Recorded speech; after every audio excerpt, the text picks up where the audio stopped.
plant science to microbial science to hardware development.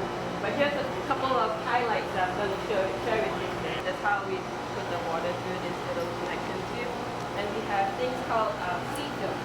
These are like soluble polymers where you put the seeds in so that they don't float around. And you can easily put them in. We have pools on board when you guys are there. You can grow some plants. Yeah. You don't have to grow them in veggie, you have them in your cabin. We've got also Personal plants.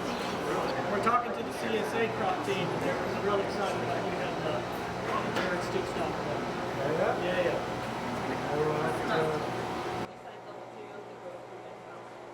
We've actually been successful growing them at the very end.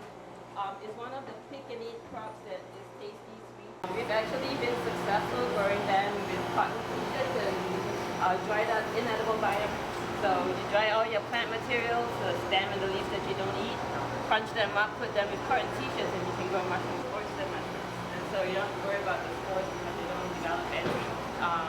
But they're really tasty stir-fried. They wilted some of the pak choy. They did pak choy in the warmer, in right? the warmer. With soy sauce and a little bit of liquid garlic. On a lot of their projects is ready to engineer something to walk, constantly flowering. But you can see little strawberries already popping out into it like that. Yeah. This is one of the prettier ones. With the pink flowers. Exactly.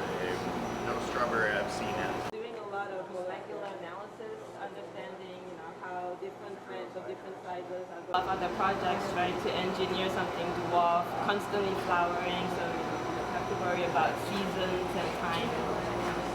All the crops today are leafies and peppers and tomatoes. We have some dwarf plums that we're growing in the USDA as well. So dwarf trees, the plum trees are pretty big. They're actually about this size. And we're also working with some blueberries. Over here, leaf. This is our first attempt at growing plants on the moon. It's our leaf payload that we're trying to launch with the Artemis program.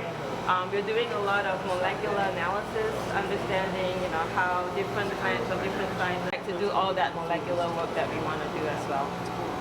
So this is a huge project with Purdue University. We go over there and now we're going to feed you some. This is science you can eat, right? So this is what this is about. Feed you some microgreens.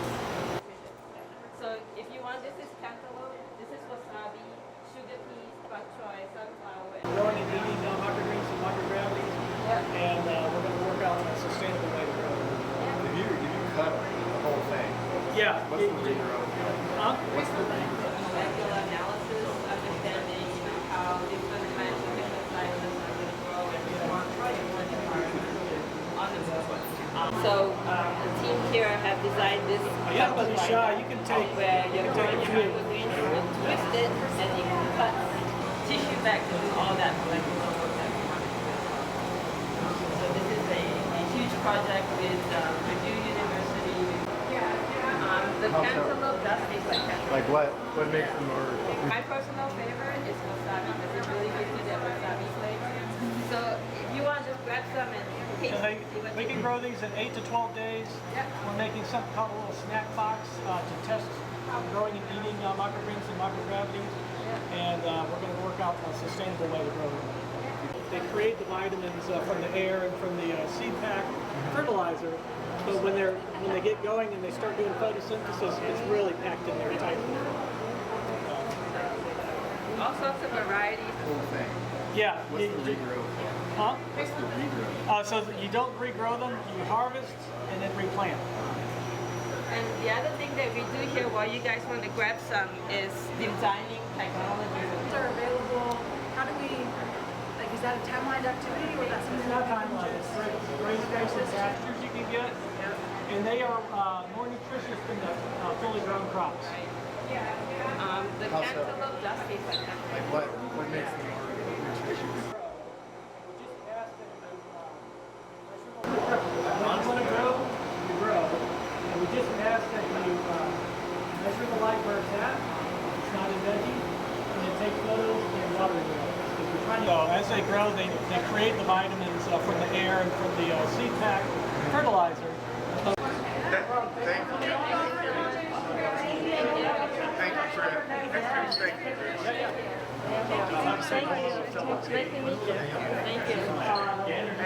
back. Nice to meet you guys. Yes, for sure. We'll talk to you later. Jeff Richards. Nice to meet you.